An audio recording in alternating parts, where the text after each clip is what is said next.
Hello there, and welcome to the booth here at Pro Tour Dragons of Tarkir. I'm Marshall Sutcliffe. I've got Randy Buehler with me, and we are ready to head down to the feature match for round 6 action.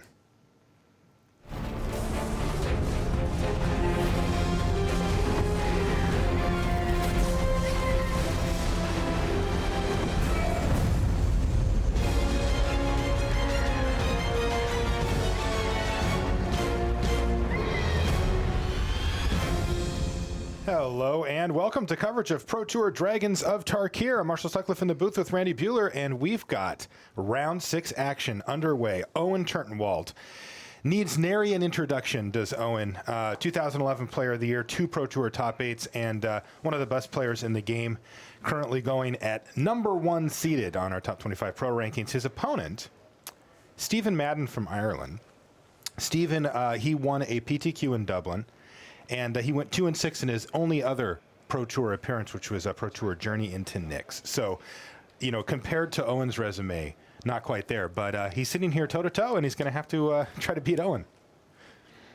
His deck is sweet. His deck, so it's kind of a green devotion deck. I mean, you see the 4 Nixos, you see a bunch of green mana, but what it really is a Strength from the Fallen deck. Whoa! That's a card that BDM liked to draft occasionally. But loved to draft occasionally. Yeah, okay, fine. He loved it. Where the occasions consisted of every time he ever saw one. It is uncommon. You didn't see it all the time. Yeah, there you see a good look at it.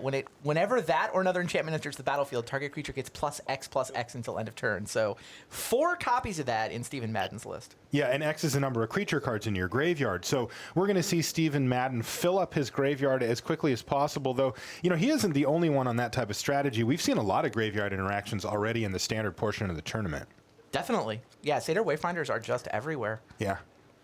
The other thing he's got going on in this deck is Eidolon of Blossom, so can definitely get the Devotion theme going, get the Constellation theme going. I mean, it's got all those mechanics. Devotion, Constellation playing really nicely with the Eidolon, all adding up to Giant Strength from the Fallen. Now, what about for Owen? We have it listed as Obzon Control, but you and I were looking at it, and maybe it's skewed a little towards the middle for a control deck. Yeah, I know. It's just one big slider. Where are you going to draw the line? Like, I mean, I Right. definitely think Obzon Aggro and Obzon Control look different, but, like, where do you draw the line for mid-range? I mean, the deck, the way these guys have them, it's by the way, the same deck we've been calling Obzon mid-range from Pat Chapin. So these guys have the same basic deck. It's Fleecemane Lions, it's Siege Rhinos, right? It definitely has the ability to come out aggressively with Fleecemane Lion in the first games. It does have sweepers in the sideboard. It has access to end hostilities, although not in the main deck. It's also got some card drawing with, you know, a Tasigur and a couple copies of Read the Bones.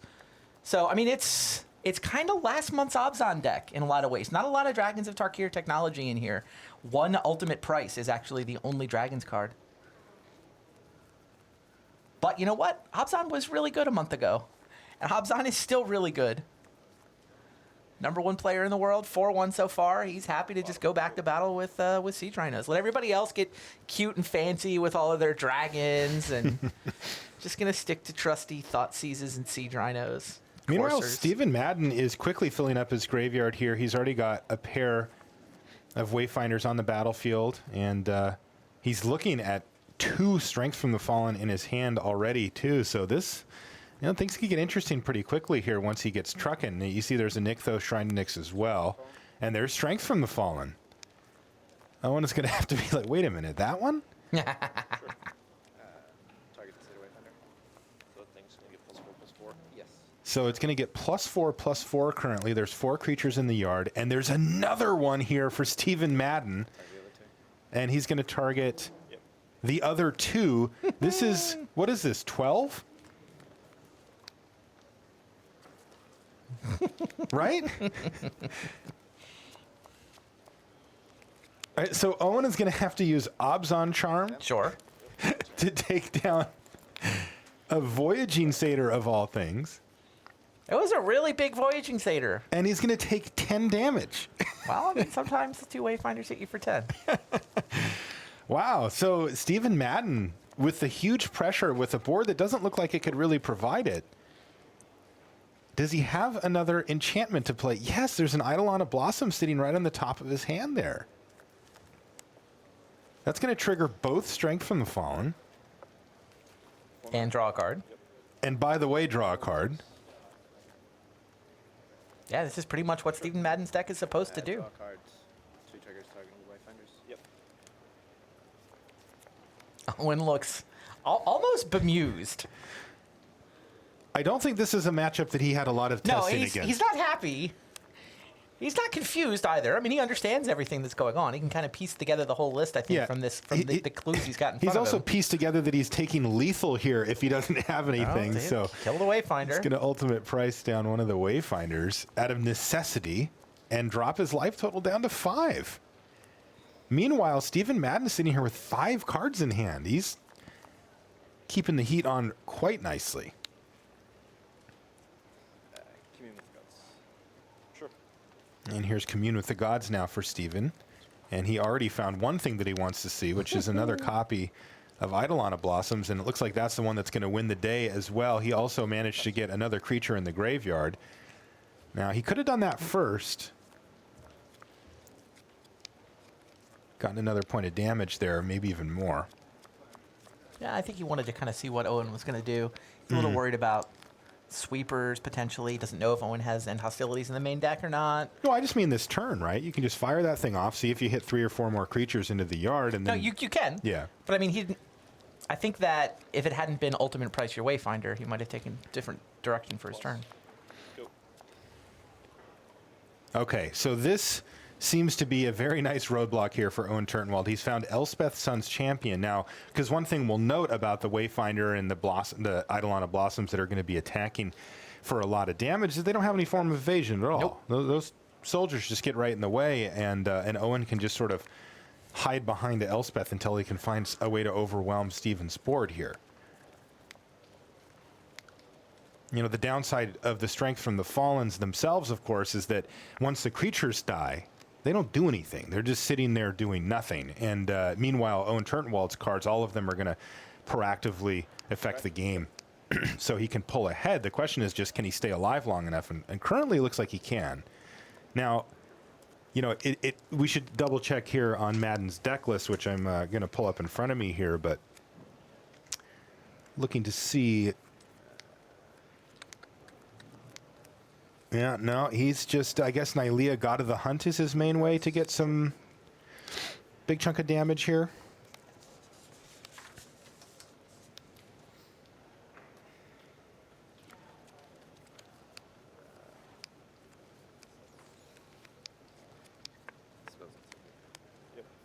I mean, I think his primary way to deal with blockers is to go wide. Does seem to be the case. I mean, the Eidolons, the Nykthos-fueled Eidolons can just dump a tremendous number of creatures into play relatively quickly. And by the way, check this out. He is just going off here. Targets. Each of those. Yep. Strength of the Fallen triggers to make 2 creatures large. I mean, he's going both wide and tall all at the same time, right? He is. This still isn't getting him by the Elspeth tokens. Right. He's found a Den Protector, and when your graveyard looks like Stephen Madden's graveyard, you got to figure he's got a lot of good options down there. But not for this turn. So 2 of the soldiers are going to jump in front, and that even leaves Owen with 1 left over. So he'll have 4 after this turn. And he found a Siege Rhino to potentially pad his life total a bit here too. Elspeth seems really good against Stephen Madden's deck. Just seems amazing against mono green, and he is actually mono green in the main here. I was looking for Doomwake Giants, and no. Not seeing any. Not even in the board. He does have black cards in the board. He's running a few Thoughtseize, some Murderous Cut, stuff like that, but no Doomwakes. He's running Virulent Plague. That'll deal with Elspeth. Stephen Madden, he went deep on this build. There's no doubt about that. Finds himself at 4-1 here at the Pro Tour, so a really nice start for Stephen, and of course Owen's also at 4-1. Kind of where he expects to be. Kind of. Yeah. Totally. All right, here's Tarkir the Golden Fang now for Owen. And the mana to activate it. And the mana to activate it, and his board is looking pretty good. He's trying to decide if he wants to just play Siege Rhino or if he wants to use, there we go, an Utter End, and he decides to go for that. He knows that, you know, the one way that that Stephen can overpower him here is by using Nykthos in combination with his Eidolon of Blossoms. He had 2 of them. He could just start drawing 2 cards, then even 3 cards later down the line, and just overwhelm Owen. Court of Calling off the top here for Stephen. Yeah, it's a one of, but potentially exciting. 12.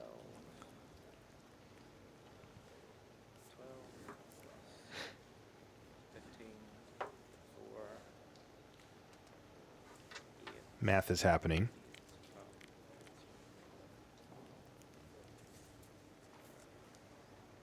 5 mana. 6, 7. So I think if he can cord up Nylea here. Quarter calling for 4. Uh-huh. That's Court of Calling for that's 4. what I thought the target would be as well. Yeah, so that's going to trigger both of the... Triggers, draw card. Yeah, oh, look at this.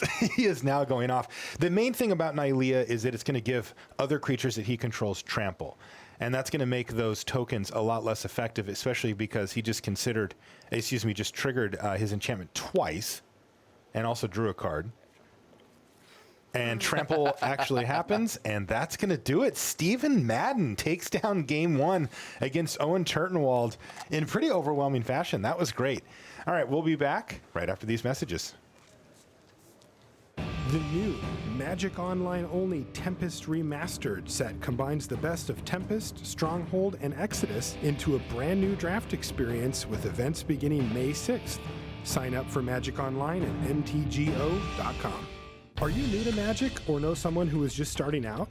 You're in luck because Magic Duels is the best way to learn Magic and a great way to teach your friends. Look for Magic Duels Origins this July on Xbox One, PC via Steam, and tablet via iPad with PlayStation 4 joining later this year. Visit magic.wizards.com/duels for more information. All right, take a look at our feature match area as we jump over to our back table.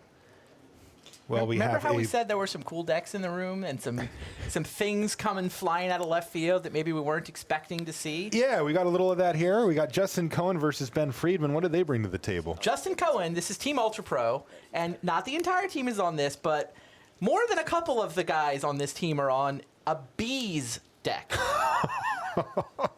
Like Hornet Nest style? Like Hornet Nest style, like Court of Calling for my Hornet Nest. Like roast my own Hornet Nest. Roast my Hornet Nest. Setessan Tactics. Fight your whole team with my Death Touch bees and my Hornet's Nest. That's cool. Yes, yes it is. Now, as cool as it is it real? I think it's the kind of deck that has some 90-10 matchups. Okay. And some like 30-70 matchups. Basically, you can't beat a control deck, not reliably. You can get lucky, you know, they get mana screwed one game and you have one really good draw. Mm-hmm. So, I mean, you're not completely dead if somebody shows up with blue-black control, but you're a huge underdog against blue-black control. You're just a huge favorite, though, in your good matchups. You can win legitimately 90%. So, I mean, it's kind of a metagame gamble and kind of a, well, if I get the right pairings, you know, I can make the top 8. I can 9-1. Like, so a lot of people would rather take a deck that's either going to go 9-1 or 1-9. This is that kind of a deck where the matchups are that swingy. Now, what about for Ben Friedman? Looks like he's on a more traditional Obzon build here. Yeah, this is Obzon. Is it mid-range? Is it control? I mean, we could argue about where you want to draw those. It's definitely more control-ish than what Owen and Pat Chapin are playing. End Hostilities is in the main deck. Ugin is in the main deck. Liliana Vess is even in the main deck. But yeah, you know, Coursers, Siege Rhinos, Tassikers, the usual suspects. Fewer creatures than the Pantheon version of the deck. More control elements. Ben Friedman's on his 15th Pro Tour. He's a gold pro with over 100 lifetime pro points. Started playing in the Pro Tour in 2010. Justin Cohen's a little bit newer to the scene than that, but you'll remember him from the last Pro Tour where he got second. Try to exile your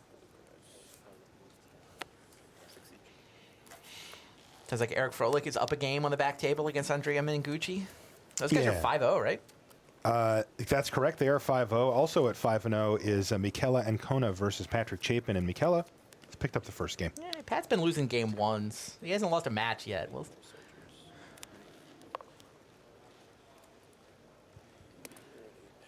Frolich's on Jeskai Tokens. Interesting. He is. And then Mengucci is yet another Obzon deck. So Obzon still here. Yeah, Obzon's clearly still here. But now sometimes they splash for dragons. Looks like a replacement Xenagos here for Justin Cohen, who already has an army of Satyr tokens. This is going to be number 4 added to the board for Justin, whose life total has dwindled down to 8 here under assault from, well, a really impressive board state here for Ben Friedman. Also, that Elspeth threatening to tick ever upwards to that ultimate, which looks like it would end the game on the spot. But he's ahead anyway. The Elspeth tokens not matching up well against the Satyr tokens, but yeah, it feels like they can stare across the board at each other for a couple of turns, and then the soldiers head to the air. Yeah, it's pretty tough for Justin Cohen as well, because even with burn spells, Elspeth is already at 6 loyalty, going up to 7 this turn, and it takes multiple burn spells to get Elspeth dead from there. Red-green's going to have a pretty rough go at getting Elspeth from 6 to 0 in a timely fashion here. Yeah, it's not like the Bees deck doesn't even play that much burn. I mean, it's got... Is that right? Well, Roast doesn't count if you're trying to kill Elspeth. Cetizen Tactics doesn't really burn Elspeth. No, it doesn't... No. All right. Why don't we jump back over to our main table, Owen Turtenwald versus Stephen Madden. I got to see how this thing ends. Stephen Absolutely. did exactly what his deck wanted to do in the first game. Indeed. And we're going to see if he can do it again. I would assume that the Strength from the Fallen deck suffers from some consistency issues, but I'll say this is effectively a green devotion deck. It's a green devotion slash constellation deck. We've seen these type of decks before. Yeah, and you know what they're soft to? What's that? End hostilities. So this is kind of the dividing line for where we would call a deck a control deck is, if you can bring in a bunch of sweepers and change gears that hard, and Owen's deck can do that. Absolutely. Yeah, he has the ability to sideboard into a true control deck. Yeah. I wonder if Stephen can sideboard out of his main game plan and go for something different. He might be too committed to it, but I wonder if you just take the Strength from the Fallens out, is he just can he just be a value Nykthos deck? Not against end hostilities. Like against infinite removal, it feels like Strength from the Fallen is going to be a pretty tough sell. If they just kill all your creatures, you're left holding not a lot. Here's Den Protector, though. It looks like just on turn 2 here for Madden.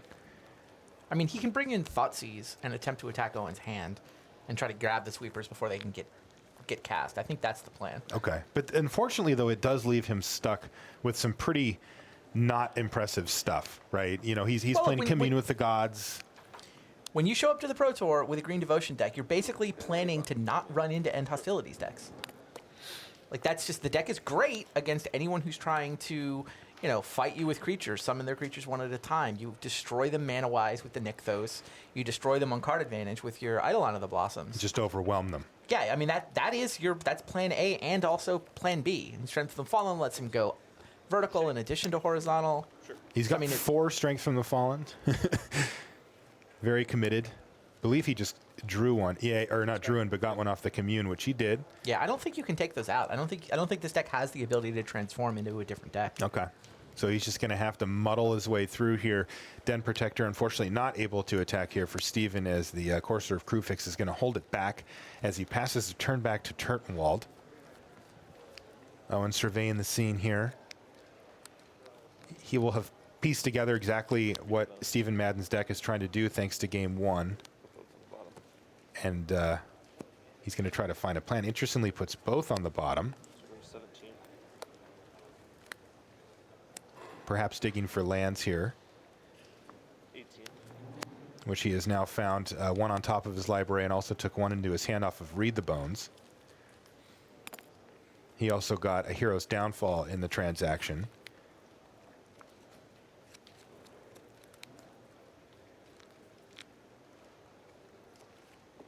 And I think he has to discard. Is that possible? Or is he at 7? 16.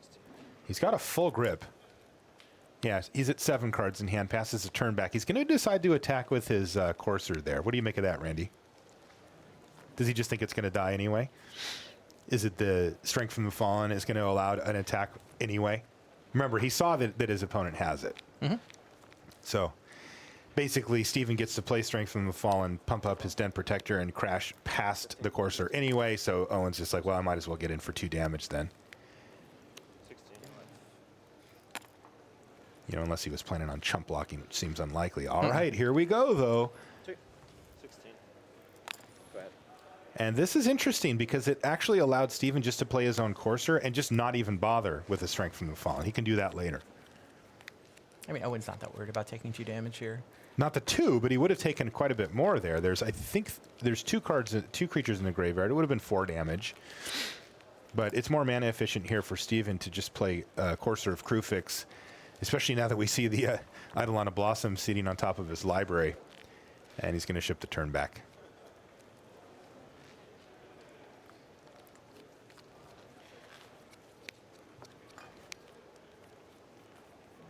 So back on Owen, who's going to have access to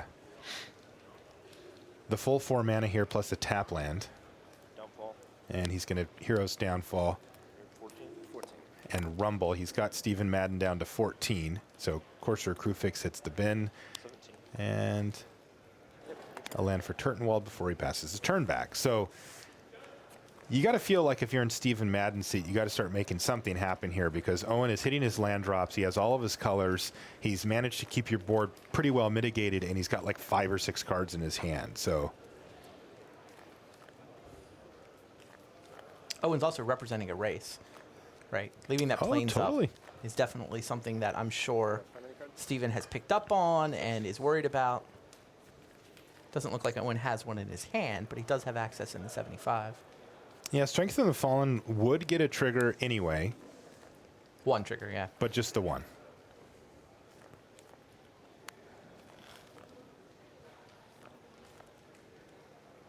So let's see what Madden's going to do. Remember, he drew Eidolon of Blossoms for the turn, so we know he could just cast that if he wanted. No, he's going for Strength from the Fallen. Play Nykthos. Play a geez. Nykthos, so that's going to get him still not quite there on Devotion, but here is Boon Satyr, which is also, Triggers the strength. again, going to trigger Strength from the Fallen. What's X right now? Take 8.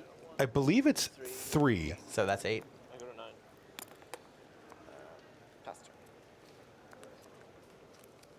Wow, so Turtenwald drops down to 9 in that transaction? Yep. So the question is, can Turtenwald work through the cards in his hand here? Because it feels like he has all the answers he needs. I saw Utter End in his hand. He can take care of the business. The question is just, can Stephen get through fast enough? Yeah, Owen does not have a sweeper. He does not have a mana-efficient way to kill both of those creatures.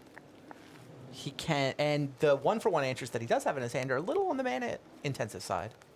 Yeah, the Utter Ends of the world are a little clunky. I mean, yeah. he can play a 6th land. Can he do 2 things? Like the only way he can play 2 spells is if it's He's got a Llanowar 2 Ways. of Courser, Downfall, Read the Bones. 10. Right, which is not really getting him where he needs to go here. Yeah, he can't. Well, I guess he can utter. Can he utter end and Tassiger? He can utter end Tassiger. He is can do another that. line that he can Yes, take. he can totally do that. Yeah, so he can do most combinations of 2 cards from that hand, which helps. But yeah, So he's does he gotta just try have to trade take out card the for card. strength, or does he aim for the creatures and try to make the strength not as good? It's the strength. Strength from the Fallen just got utter ended. And there's that Tassiger line that you outlined, Randy. And now the Courser Crewfix is going to stay back potentially to block the Boon Satyr and or Den Protector. So the shields, they are up for Owen Turtenwald. He's stabilized at 10 here. And this is a big turn for Stephen. If he can get, you know, some big pressure going right back on Owen again this turn, he could keep Owen off balance. But if he doesn't really do much here, then it feels like Owen's going to be able to untap. He's got card draw in his hand. Yeah, he can Owen's done find a- infinite removal. Owen's done a pretty good job of keeping Steven's board light. Those Nykthoses have not been truly explosive. Steven did now draw a 3rd one. So, I mean, he's got lines where he can... Doesn't really turn a profit yet. No, it doesn't do anything yet. Yep, sure. Judge encouraging Stephen to make a play. It's just Den Protector. Face down, getting ready to pick something up. Pick up Well, the Strength from the Fallen's Yeah, gone. it was exiled, But there's exactly. another one in the graveyard that's actually in the graveyard. Pass the turn. And he's now past the turn back, but he does have the mana available to flip up that Den Protector and get back a Strength from the Fallen. No hurry on it, though. He can't do anything else this turn anyway. So Owen does manage to take no damage that turn. Right. He did 2 things, and Steven basically only got to do 1. It was definitely a good turn cycle for Owen. Yeah, we'll give Stephen credit for 1.5 after he flips up the Den Protector, but still, it really was only one, board affecting play here. So I feel like the pendulum has gradually swung back to Owen Turtenwald here, though quite a bit of action here left in this game. Yeah, so Elspeth, there is erase. So Eric Froelich just won his match 2-0 over Andrea Mengucci with a flurry of spells at the end with the help of Jeskai Ascendancy. So Ifro is going to improve to 6-0 so far in the tournament. The perfect start. He's just still running hot as the sun then. I mean, obviously, it's not luck. It's not like he's actually running hot. He just is really good at Magic. Just right at the top. So justice is finally being served, is that? We held him to the deal we struck on Twitter, though. Yep. He and I have a date on Tuesday of next week Yes, you do. in the Vintage Super League playoffs. I'm going to be creepily watching your date on the internet. I I'm told him excited for that. he could have this weekend, and I'll take Tuesday. He said he was fine with He that. would He would agree to happily that. trade a Vintage Super League loss in the playoffs for Yeah. a Pro Tour top 8. I'm sure he was fine with that. Okay, so Den Protector does get back the Strength from the Fallen from the graveyard for Steven. He's already burned through 2 Nykthos. Has yet to really go off with it. He finally has 4 pips up now. So we can start getting a little ahead on mana. He's got 5 cards in his hand, so a lot of action here. Another Den Protector and yet another Den Protector in hand. So he's pretty resilient here as far as 1-for-1 removal from Owen Turtenwald's side of the board goes. But Den Protector. there is an spent Elspeth 5 mana looming. on that Den Protector. Only got 1 green mana pip to show for it. Yeah. Strength of the Fallen. So here's Strength from the Fallen, though we do know that Owen has an erase in his hand. He found it with Read the Bones, and Steven knows it too. He also knows that there's an Elspeth Suns Champion waiting in hand for Owen Turtenwald as well. That Read the Bones was pretty nice for Owen. Okay, here we go. So Strength from the Fallen is already triggered, and now he gets another one from Boon Satyr, and Stephen Madden's going to line up a really big attack here. You have 3 cards in hand? Yes, 3 cards. Interesting. If Owen wanted to erase, he could have responded to the Strength from the Fallen triggering on itself and erased it before the Boon Satyr could get cast. Although I guess Boon Satyr has Flash, so no, he was going to get both triggers either way. He could have done it with Boon Satyr on the stack, though. Doesn't Strength trigger when you play it? Or does it No. trigger when it comes into play? Oh, it triggers when it comes into play. Inner battlefield, yeah. No walks. 4-4. Huh, Owen does decide now to do that. That's Yeah. interesting. I think That he is might what he have did. missed a window there. No, I don't think the Boon Satyr triggered it. I think he erased with the way you said it. Oh, he did. He just said, hold on. Okay. All right, so he gets rid of the second Strength from the Fallen. 2 of them in exile now. That's a lot of respect for Strength from the Fallen from Owen Turtenwald. He knows that thing is what's going to be able to power up the creatures to get by his good blockers here. I think in general, whatever card your opponent's deck is named after is probably really important to what they're doing. That's a good strategy generally. So now we're on Owen's turn, who's dropped down to 4 life.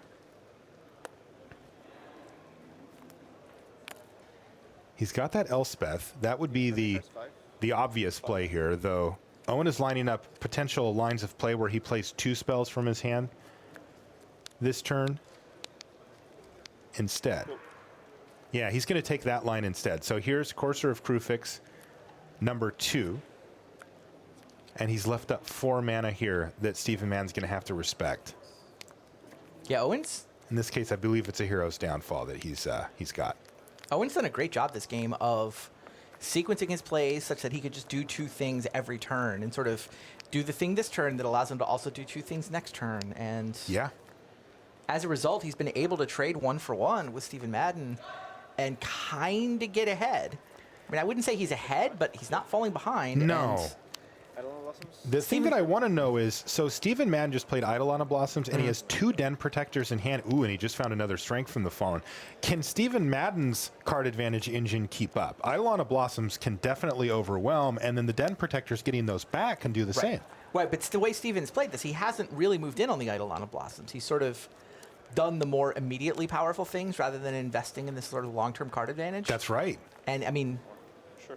now he's clearly building up a board that Owen's going to have trouble trading card for card with. The Eidolon is essentially Trump versus Owen's strategy.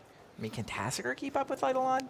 Spending 4 mana for a card versus Eidolon, essentially giving a card for free. I feel like Eidolon wins in a fight versus Tarkir. I think it's not close, yeah, especially because Nykthos starts producing just huge amounts of mana where they can cast multiple spells easily in a turn, you know, even 3 or 4 sometimes, where Owen is going to be limited by however many lands he has in most I feel cases. like Owen has to kill the Eidolon if he's going to keep playing this game.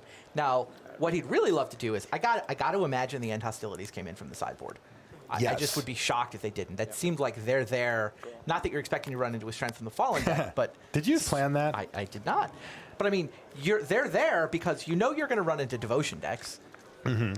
Whatever flavor of green Devotion deck your opponent has, end hostilities is going to be good against them.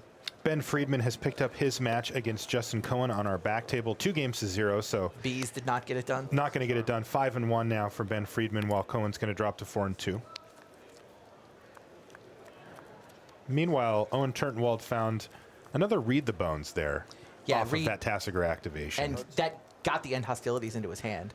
So now he's got to try to think about when does he want to cast it. And he decides he's just not interested in giving Steven even one turn with Eidolon of Blossoms in play at the start of the turn. Yeah, it's also important because he probably assumed that the face-down creature there was another Den Protector, and with Steven crunched on mana and not able to flip it up to get value, he was able to cut that off too. So a lot of good reasons for Turtenwald to fire off Turns end off the hostilities. Nykthos. Exactly. I mean, he could be a Deathmiss Raptor. I wouldn't be surprised if Stephen Madden had Deathmiss Raptors in his deck in addition to Den Protectors. He, in fact, does not, which is kind of interesting. We've now seen more Den Protectors than Deathmiss Raptors, which is a mild upset in my head. Agree. Speaking of Den Protector, there's another one there for Stephen Madden but face down. there's another end hostilities.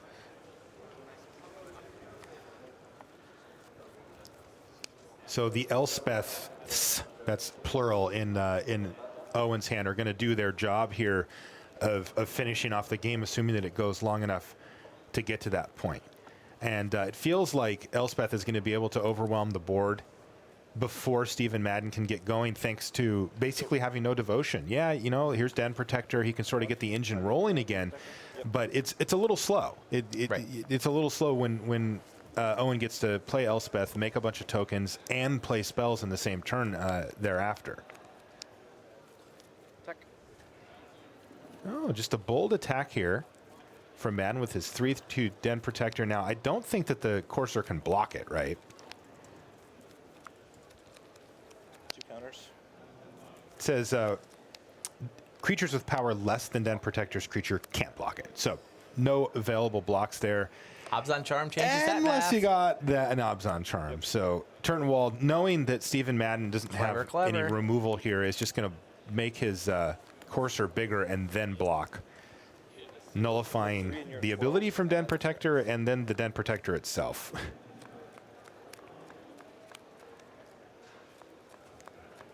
Here's another morph from Madden. Is this the 4th Den Protector? I think it has to be. I don't think he has anything else. Yeah, it is a Den Protector. So he's drawn all 4 of them. Yep. Speaking of multiples, there's the 3rd Elspeth there for Owen Turtenwald. He still has 2 of them in his hand. He's still been managing the board as opposed to playing Elspeth. He's kind of waiting until the dust is fully settled before he plays that. Keeps drawing cards, too, with Read the Bones. And he's going to Bile Blight, but in response, Stephen Madden is going to flip up Den Protector, getting back. That's right, Den Protector. He can just loop these through with a bunch of them in his graveyard and eventually rebuild an entire board state of Den Protectors again. It's pretty cool. Very mana intensive, but pretty cool. Owen Turtenwald, by the way, he's at 1. Yeah, a lot of the last life that he's lost has been self-inflicted. Yes. He figures, Read the bones. Yeah, it's a mono green deck. It's not like he's going to Yeah. sting him or something. That's right. Yeah, we've got some green dragons now in Magic, but Stephen doesn't have any. More Den Protectors. Very slow. Like, Yes. this is an effective long-term strategy, but unfortunately, Owen is just doing a lot more. It's not clear he has quite enough time. No, I mean he's that's just a spinning his 4/6 wheels here. Courser, right? Yeah, he just attacked with it last turn, and I know Stephen Owen has Madden's just basically spinning his decided- wheels. Owen's basically decided he can spend 1 removal spell a turn to clear a path. He only has to do this 3 or 4 turns. How about this one? Elspeth, Sun's Champion, has finally arrived after 7 hanging out power. in Owen's turn, Lethal. in his hand forever. Lethal next turn. This Den Protector recursion is not going to get the job done.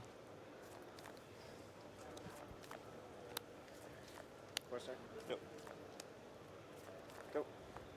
Yeah, you see all the grindy cards here from Stephen Madden. There's that Eidolon of Blossoms on top, the Den Protectors, but they're slow. They're just not able to keep up, and there's Erase to take down the Courser. Stephen Madden down to 4 is going to be forced to chump block here. And he's just going to scoop him up. So we're going to get a game 3 here as Owen Turtenwald evens things up against Stephen Madden from Ireland in his Green Devotion deck. You see that our feature match area is a little sparse here. We had Ben Friedman win his match against Justin Cohn, and Eric Froelich defeated Andrea Mengucci on the back matches. They're already out. Did grabbing Chapin a move to the sandwich. left? Wasn't he on the right-hand side of the table for most of his King of the Hill Chapin run? was for all of them. Why don't we jump over and take a look at what Patrick Chapin's up to over here? I don't know if I like this switching sides technique. Well, we'll see if it's bad luck or not. Right now, both players have a game under their belt here, it looks like.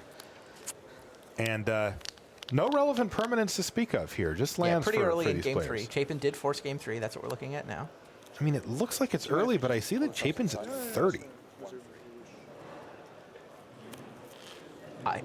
Oh, he just dropped down to 13. That makes more sense. That's a little more sense. Yeah, Chapin's on the same Abzan deck that Owen's playing.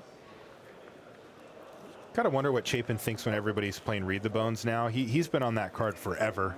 He was kind of the champion pioneer of it, and I wonder if he's like, you got that from me. I think he's actually got a bunch of them in his hand right now as well.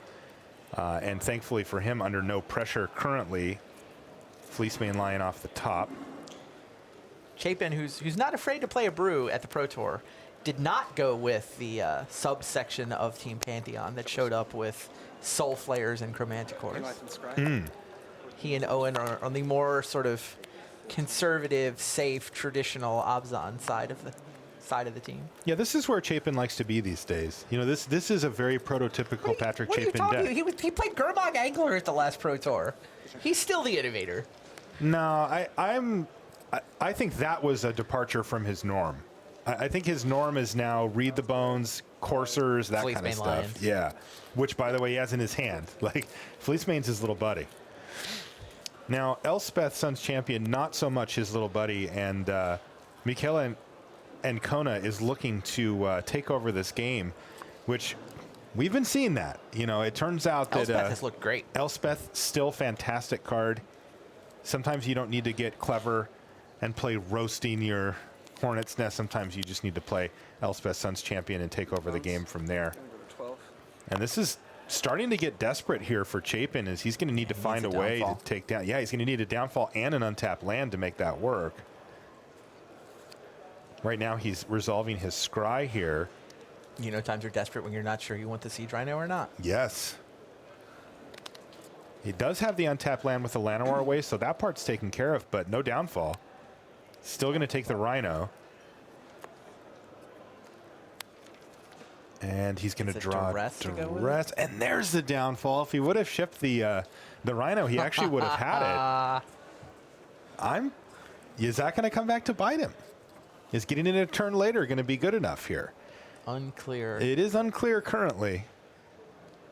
Wow. I mean, Siege Rhino is a great card. It's hard to blame him for keeping that. I'm not sure that this line is actually wrong. It just I don't know. Yeah, I don't know work the out. answer to that. But it is interesting because, just a look, snapshot of this board state is Elspeth, Sun's Champion, just dominating this board, right? it's a good point. And maybe that he was just desperate enough for exactly Hero's downfall that he wanted to maximize his odds of it. Here's Duress that is going to hit a second other copy Elspeth. of Elspeth or an ultimate price. Has to be Elspeth, it's got to right? be Elspeth. Yeah, I think that if Chapin is going to win this game, he's going to have to manage the tokens, downfall the Elspeth at next turn, and then try to survive. And this is going to be tough for him. He's down to 12, but another Elspeth activation is incoming before he gets to fire off that downfall. Does he have an untapped land in his hand to go downfall Siege Rhino? No. It does not, right? We'll see what the top of his deck has in store. That could be an untapped land. Maybe Courser's got his back. Yeah, Courser might be just getting ultimate priced here. King of the Hill on the line. Pat Chapin has been at this table every round of the day. He's been very comfortable over there.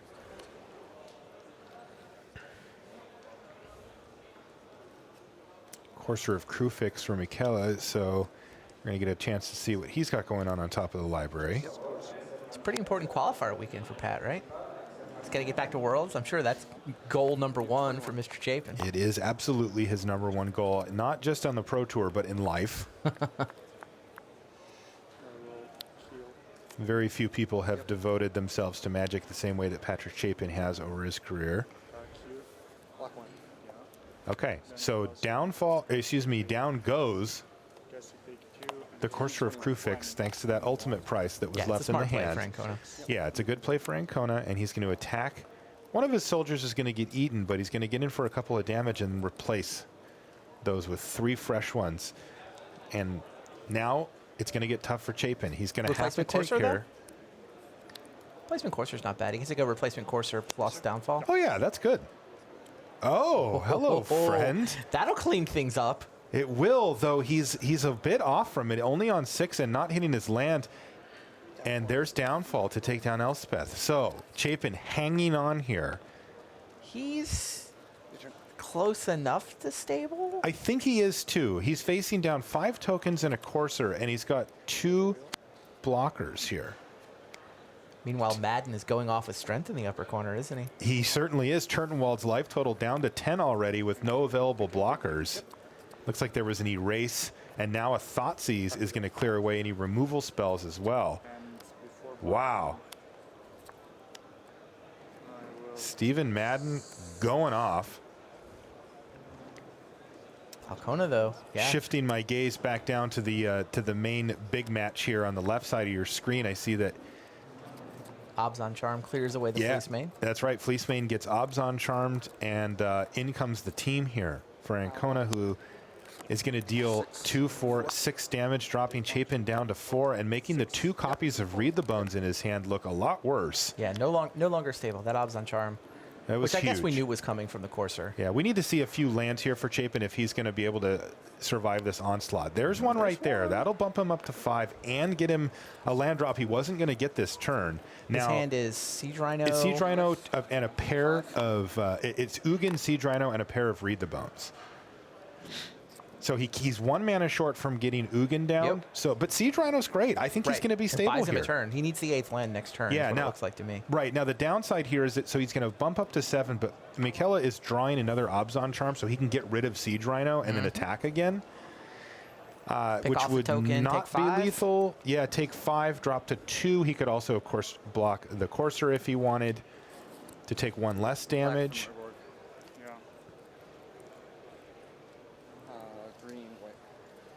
So here's Siege Rhino, and the Drain Life effect, the +3 on Chapin's is huge here. That is what's going to keep him alive for this next turn. He's got Obzon Charm on top of his library. If he sees an untapped land underneath that, he can slam Ugin and potentially just take over this game.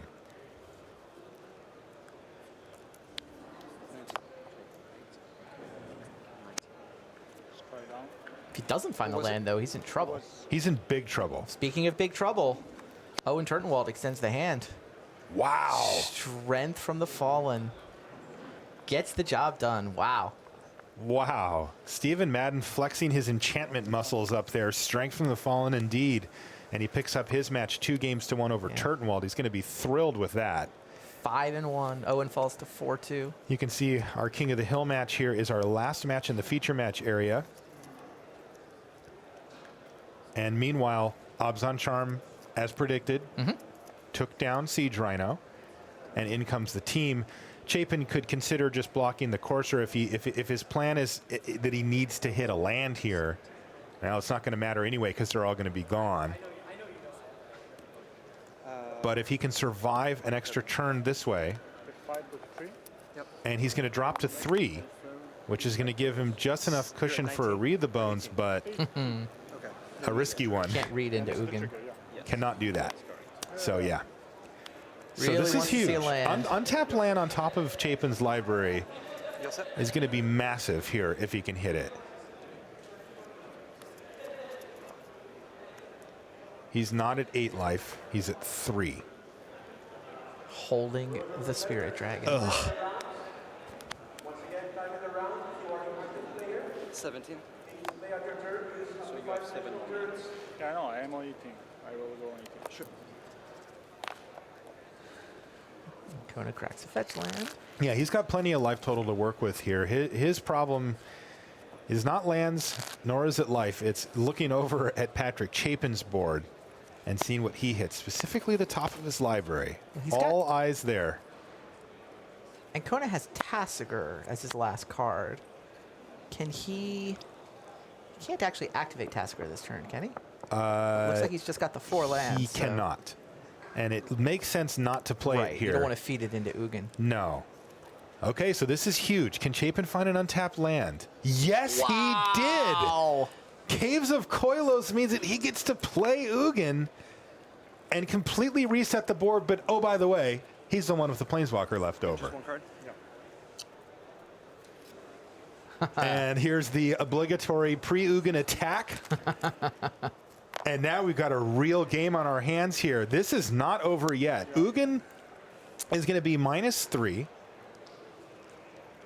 So that's going to put Ugin at 4. Get rid of the board. They're all exiled. And make sure that the Courser gets... Yeah, there we go. Can I go? Your turn. And now Michela gets to play a Tassiger, Yep. which is going to be huge here. It's lethal. Yep. Right? So, like, Chapin is not out of the woods. Now, he did just draw Obzon Charm for the turn. So, he can kill Tassiger, but not before Michela gets to activate it once. This is great stuff. Michele going to be delving away the cards he does not want to get back with Tassiger's activated ability. Indeed. Oh, man. Chapin just scraping through here. And I have to say, I think that he's favored now, although only slightly. Even with Ugin out there, he has to kill Tassiger, and then anything that Michela finds after that, he's just got so much to work with here. All right, so what he's done is he's left only lands and Elspeths in his graveyard. So when he activates it, if it goes land, then he's going to get Elspeth back. Okay. I think there's a Siege Rhino in there A Siege too. Rhino as well? Okay, also a Siege Rhino, which is pretty good here, although not lethal. There's Murderous Cut for Chapin. You are on? I'm at 4.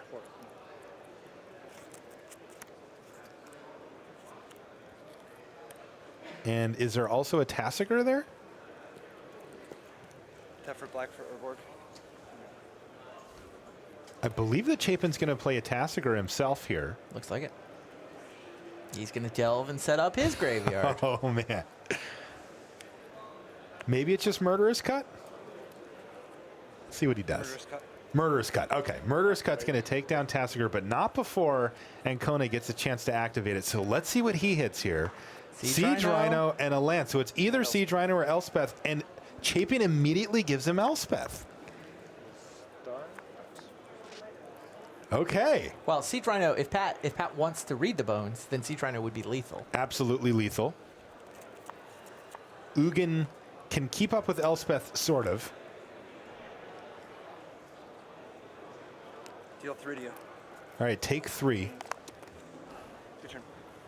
And just pass a turn back Does not here. cast Read the Bones. No, he can cast his Obzon Charm. Then we'll make tokens. Make some tokens. Pass the round. And ship it back. Chapin does nothing for the turn. Huge draw step for him here, and he bricks.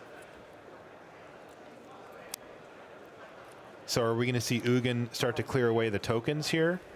He could also just trade off Ugin for the board here. -6 would for take the care of Elspeth. everything.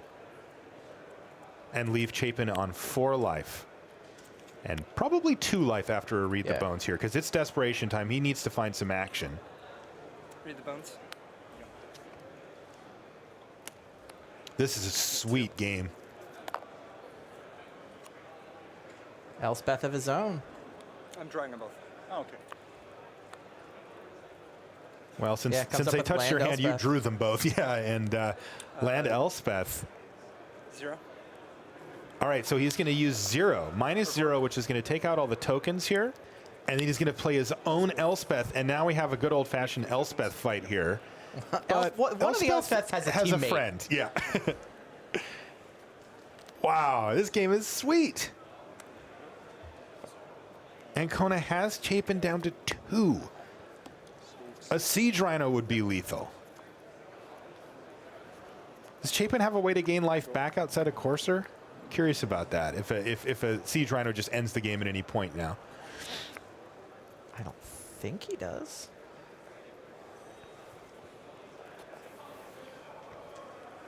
Yeah. I mean, he's got his own Siege Rhinos. His own Siege Rhinos could do it.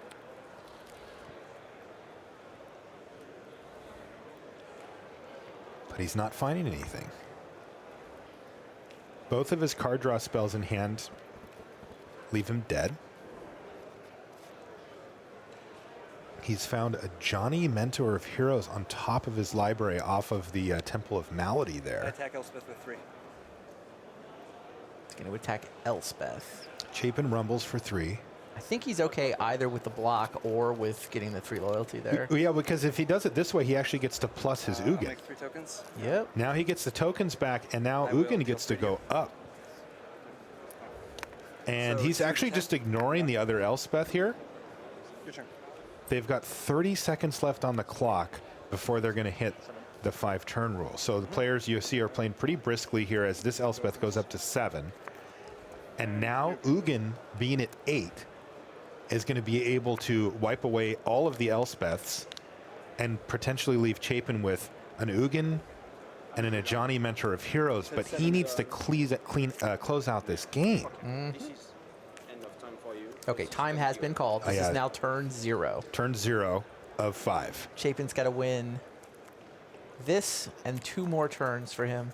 You feel like if this game wasn't going to time, he's got it in hand now thanks to the Ajani, I right? don't know about in hand. So like Siege Rhino off the top, done.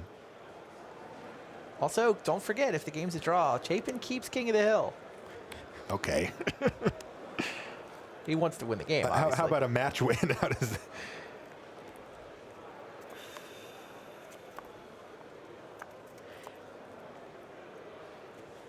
I mean, I do think that Chapin is favored. Yeah, you're right. I mean, look, Siege Rhino But off like the Siege top Rhino just off the ends top, it. exactly. Yeah, so. I also do think that if Ancona draws blanks, Chapin does deal 10 from here, I think. Easily, right? I mean, he could do 9 with Ugin if he wanted. Block, block, block. And is this going to force Chapin to start throwing Ugin bolts over to Elspeth? Johnny Mentor of Heroes. But we're going to get some information first. The Johnny Mentor of Heroes is going to Top come 4. down, and he's going to look at the top 4, and there's a Siege Siege Rhino. Rhino. Wow. Found it right off the top. There was also Huge. an utter end in there, which, of course, he couldn't Whatever. grab. But Drain for 3. Yep. Drain for 3 seems gigantic right here. It also increases his clock dramatically, as it's going to give him a 4/5 trampler that can get even bigger thanks to a Johnny. He redirects the 3 from Ugin to Yeah. Elspeth. Yeah, he's got to start throwing him at Elspeth. Siege Rhino. All right, so Patrick 5 through Chapin has 7. fully turned the corner here, and it looks terrible for Michele Ancona. Make 3 tokens. As now a Johnny Mentor of Heroes Your turn. counters all of a sudden make the clock lethal. He's also just got lethal up right now. Couple removal spells in Ankona's hand, though. Yeah. Also a spare Elspeth. He's got an ultimate price. He's got a Hero's Downfall. We've got 3 Planeswalkers for Patrick Chapin just going off here. Uggin's at 10 loyalty. Elspeth's at 7.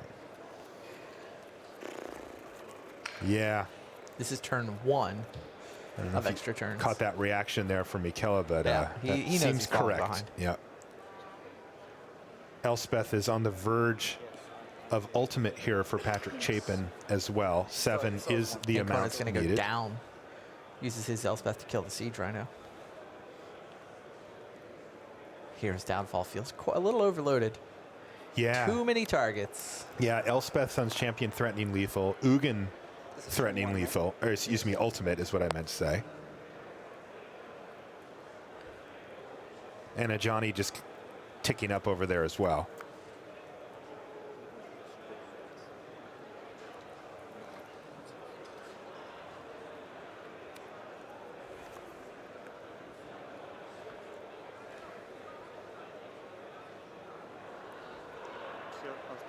Okay, so Elspeth's ultimate proves to be the most threatening thing for Ancona.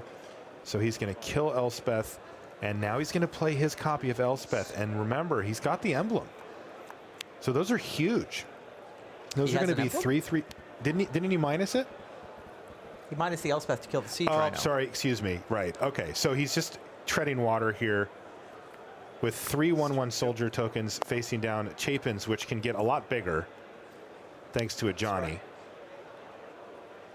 Is this turn 2? Yes. Chapin has this and 1 more turn if he wants to win this match. He's going to deal 7 damage. Ugin is capable of dealing 6. Yeah, 6 on Uggin's own. Wow. Maybe he needs to start digging for another Siege Rhino with his Ajani.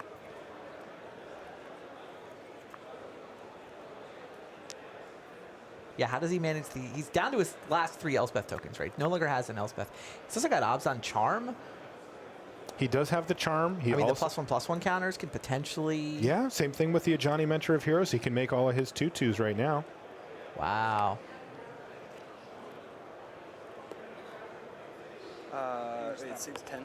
It's going ultimate for He Ugin. is ultimating Ugin, it looks like. Looks like. Well, it looks like he's now reconsidered Gain that. 7 life, draw 7 cards, put 7 permanents from your hand onto the battlefield. Yeah, so it looks like he's just going to try to find a way to just overwhelm. Look at my top 4.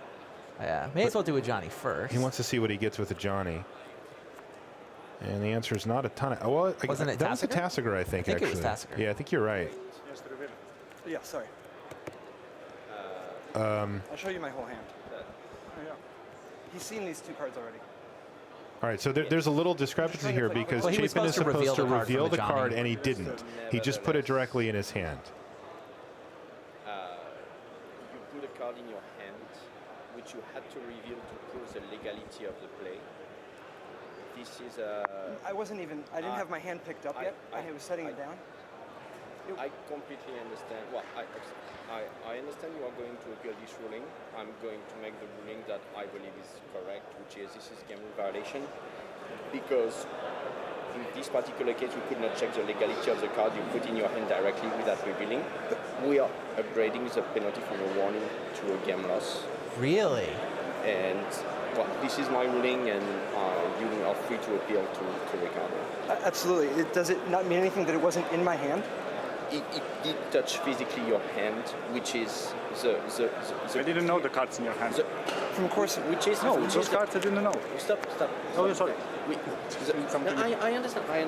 Wow. I realize what is So the table Chapin's judge been has given a ruled game loss. loss. Yeah. did touch your hand. This is a clear line that we are drawing without a bad pun between for indicating that you drew the card without revealing, and which implies the upgrade of the penalty from a warning to a game loss. Then may I please speak with you? Yes. Okay, so Chapin Chapin is is going to now appeal. So he's only allowed to take certain cards with the Johnny Mentor of Heroes. Right. We saw that he took a creature, and he even offered to just reveal his whole hand, but that's not how the rules technically work. You have to show the legality of the card that you put in his hand. Now, Chapin also is operating under the assumption that his opponent knows his other 2 cards thanks to earlier Courser of Crew Fix or whatever, but Ancona's like, look, I don't necessarily know those cards. That's just not a factor. The judge isn't supposed to consider that. Yeah, and the judge won't consider that either. So the technical rule here is that he put a card into his hand without revealing that it was a legal card to put in his hand. In this case, it needed to be a creature or planeswalker. And the penalty for that is the same thing as drawing extra cards, which is a game loss. Now, you know, you could tell that Kevin, he feels like that's the rule, but he's like, look, there's an appeal incoming, and so that's going to do it. So he's going to go grab Ricardo Tessitore, who's our head judge here. Yeah, 5-0, Game 3 feature match. You know, Hall of Famer, Pro Tour champion. He knew Chapin was going to be appealing this ruling, and he seemed totally fine with it. This is going to be a tough one, though. I think this one might stick. I think it might, too. If the judges have established a clear line, look, here's how we're going to call it, right? That's kind of all you can really ask for from judges, right? It's almost like referees in a basketball game or something. That's Just call it consistently. If the rule is taking a card, if it touches your hand, then you've drawn it, and now it's a game loss. Yeah, and I'm pretty sure it was fully, like, I think he said it literally on top of the rest of his hand. It clearly touched his hand. Yeah, so that part's, I don't think, going to come into play here. But what will happen now, and what's happening just off the screen, is that Kevin Dupre, that was the table judge at that one, is now updating the head judge, Ricardo Tessitore, as to exactly what happened, what he saw, and what he ruled. So Ricardo will have that information from his table judge, and then he will come over and conduct, you know, he'll ask questions of the players and try to figure out if there's anything that he needs to consider otherwise. Pretty unfortunate for Patrick. It does play out this way. Super rough. I mean, I don't see how he was going to lose this game. Losing it felt not possible. It felt like he might merely wind up with a draw in a position where he was ahead. But to have that turn into a game loss here would be pretty unfortunate. Yeah, it would be a bummer. But it did feel like he was rushing a little bit, or. Well, I mean, he has a lot of decisions, and I mean, they don't get to take all time. Sure, it's extra time, and the clock is run out, but that doesn't mean you can just have all day. We saw him pump fake. He was about to ultimate Ugin, but he figured, oh no, I should look at a Johnny first, get some more information, make sure I understand what my options are. Ugin. And like even what to do with Ugin is not clear, right? I mean, Patrick's position is pretty complicated. Very complicated. It's not even clear which ability of a Johnny he should be using, right? He could have been distributing +1/+1 counters onto the tokens that are left in play. Right. Decided, okay, I'm going to plus a Johnny, essentially getting an extra card into his hand to set up for the Ugin Ultimate. I mean, I think once he decided Ugin Ultimate was the right line, that told him what he should do with his Johnny. That's right. I think that's also why he shortcut it so quickly. Right. He'd already decided what was going on. The next play I just want something I can put on the table with Ugin. That's right. Yeah, and you can get planeswalkers, creatures, or auras with a Johnny, and he did find a creature. Okay, here comes Ricardo. So let's listen in on our feature match area and see what happens here. It looks like the judges are going to have a quick chat before Ricardo comes over to address the players. I've been told that there was a problem with your Johnny. So you activated the ability. Yes. And you looked at the top card of your deck. The top 4 cards showing everybody behind me. You found one Yes. that might be added to your hand, but No. I found one first, set it down and put 3 on the bottom, and without making a hand, said that because this card sleeve touched that card sleeve, that they are together. So he's I apologize. So I'm sorry. Can I finish? You somehow put this card on top of the other, maybe partially, Yes. No, maybe completely. Well, certainly no, not maybe completely. But I definitely put this card in a way so that it was touching these, but I did not move my cards together or change the order of these. This is In this case, correct. and in this case, I'm saying I did not draw a card. I have failed to reveal this card yet to my opponent, and the game state is completely repairable. Not even repairable. The game state, because in this case, for the expediency of the tournament, I'm told to play very quickly, and I'm in a situation where I just am have not done anything yet. I was resolving putting the bottom 3 cards on, and without taking any game actions, and without having drawn my card yet, I'm told that because I have not revealed this card before setting it down, because I didn't merge it with my hand, I set it down, resolving the scrying. Or not the scrying, the Ajani 3 to the bottom. Thank you. I mean, hats off to Pat for doing his best to wiggle out of this. He came up with a better argument than I thought he could. Like, he's admitting that it touched sleeve to sleeve, but he's attempted to introduce this distinction that it didn't really get into my hand. I didn't pick my hand up. Everyone knew which card it was. It's a valiant argument. I don't know. I don't know if I'd have the bravery to make that same argument. I mean, he put it in on his hand. That is. But there was no claiming it was unambiguous which card it was. That he didn't turn his pile of cards into a hand. I think it was very on the rest. No, he's admitting that. Look, this is a guy who lived through the 90s. There was a lot of rules lawyering fair back enough, then. Fair enough. We are giving rulings and so this situation in these matches that are on camera should be the same of all the other matches. A card is considered drawn when it touches the other cards in hand. So there is no, according to our rules, there is no difference between keeping the cards on the table. He's going to get a game loss here. This card is considered to have been added to your hand. And we have an upgrade condition. This is tough. It's a bad beat for Pat. This is a tough one for Patrick. Had to be revealed to your opponent. It didn't have to. I was confirming. I've had Corsair the Prefix in play earlier in the game. These 2 cards have been in my hand for a very, very long time because I'm at 2, or I was at 2 for a long time. They require the payment of life. We even have it on camera. So in this spot,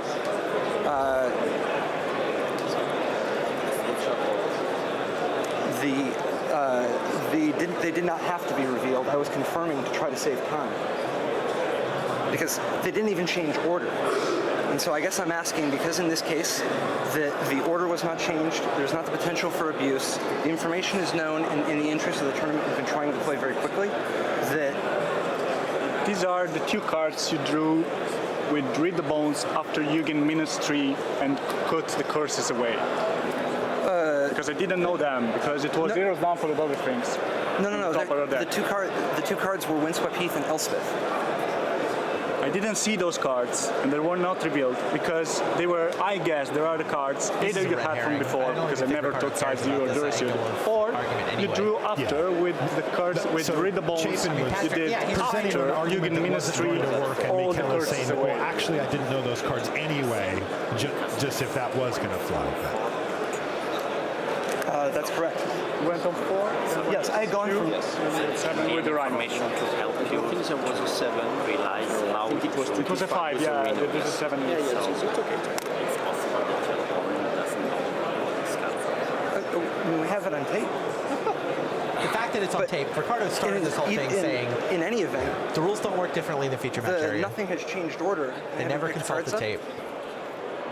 Yeah, that's not something that's technically feasible. Downgraded to a warning because of there being no intent.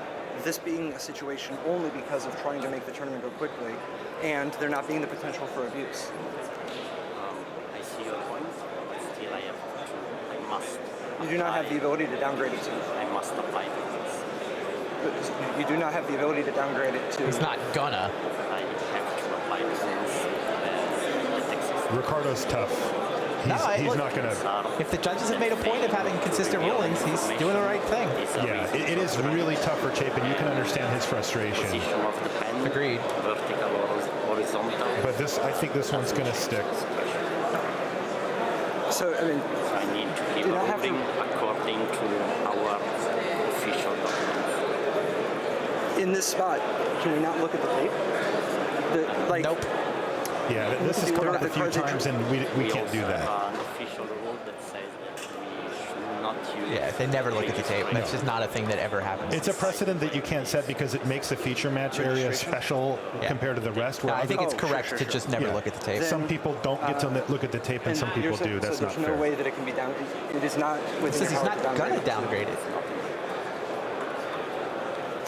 Yeah. This is just tough for Patrick. No, He's trying everything he can, but I think he's going to get a game loss here for drawing. Yeah, Ricardo should move this along, Well, actually. only if this is I draw. think He really should. I mean, it's one thing to hear him out, but I mean, This Pat's doesn't grasping draw at cards. straws now. Oh, when it's added. Oh, it's not a card draw. Now he's going to argue you yeah. didn't draw extra cards. He's trying. So, I mean, I guess there's nothing else I can say, but No. this is... Wow, yeah. What dawning is, when does a realization. card become added to the hand? When it physically touches the other cards. Yeah, Ricardo's been pretty And consistent that is about the degree how to this which is you're defined. I enforcing mean, for everybody else when they draw cards.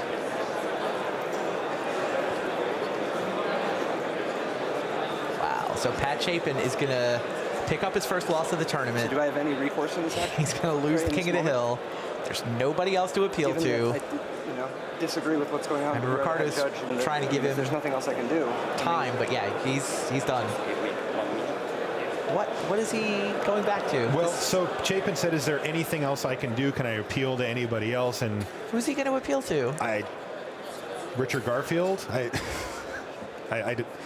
Ricardo's the head judge. His ruling is going to stand here. The buck stops with him. Yeah. That's how tournament judge hierarchy works. The one in the red shirt there, that's it. His ruling stands. These type of things can be reviewed at a later date, but there has to be an ending here. I need to apply the rules as they exist. This is game 3, I imagine. Yes. So your opponent is winning 2-1. Wow. Tough news for Yeah, no, it's brutal, but I mean, that's what happened. Like I said, you got to feel for him, but it is what happened. Yep. Ricardo is applying the rules as they were written directly. It's actually one of the things about penalty for Magic not that's just better now than it was 10 years ago, especially, or way better than it was 15 years ago. It would just be a The fact warning, that the right? judges have gotten much more consistent. You've got, the change of commands and the appeals, and they all know what they're doing. Like, Yeah. they've cleaned up all of the loopholes in the rules.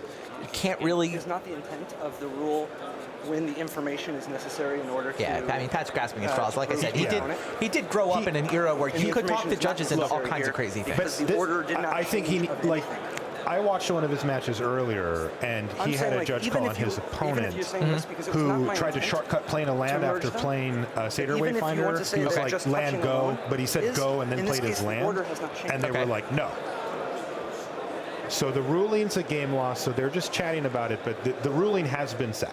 Yeah, the This ruling's is a game loss. Yeah, It's a game 3 game loss, so Chapin's going to pick Michele up Kona's going to win the loss match here. 2-1. That's right, and Yeah, you can see Chapin's the going to records fall to updated. 5-1. And the key thing for Chapin here is that this is rough, right? This is not how he wanted this thing to end, No. not just with a loss, but with a loss he disagrees He had a with. probable win. Yeah. That and a worst case scenario draw. My colleagues did.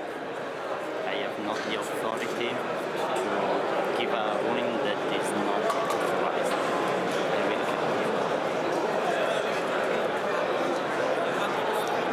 And so in this case, it's just that, like, the point I'm contending is that the information needed to be revealed in order to prove, because it did not need to be revealed in order to prove, because the order did not change on the cards. No, I see your point, but I'm applying the rules as they exist. I guess I still just don't understand them. What is the what is the penalty then? Like, what is the right? But what is the? You had said that when information is necessary in order to prove, then it is upgradable. And in this case, I'm saying that the information is not necessary. And this is not the same as this is not. And I'm also saying that this is not a non-standard ruling. I'm saying that this would not be a non-standard Mine is a ruling. stand-up ruling. And what I'm saying is that this is a corner case because of this specific interaction. All right. I mean, at this point, this is really just a private conversation between Patrick and the head judge. at this point it is. Chapin I mean, I is think that- trying to find an angle that he can hit It's not Ricardo gonna at work, that'll though. appeal to him, but this is a fair... And all right, Pat scoops that's them up gonna and do it. extends the hand. Okay. And Chapin, he's still a sportsman. He's Yeah, going he to still still extends extend the his hand. hand. Certainly not. But that was tough. That was tough to watch. And that, you know, the big thing for Chapin, of course, he's got to bounce back from this. That isn't just taking a tough loss. That's not just, oh, I didn't find my lands and I couldn't cast spells and my opponent with a dumb deck beat me, right? That's your kind of normal deck. What do? You attack? This is a situation where he feels currently, now he might be able to get some perspective on this later, but he feels currently like, you know, this isn't the correct ruling, and I shouldn't have picked up a game loss. So why don't we send it to the news desk and Richard Hagan. Thanks very much to Marshall Sutcliffe, Randy Buehler, tons going on. In-game, out-game. Over at the video wall, it is deck tech time. What seems like quite a while ago now, Stephen Madden won his match against Owen Turtenwald. Let's hear about that, and let's get to Green Devotion. It's time for a deck tech.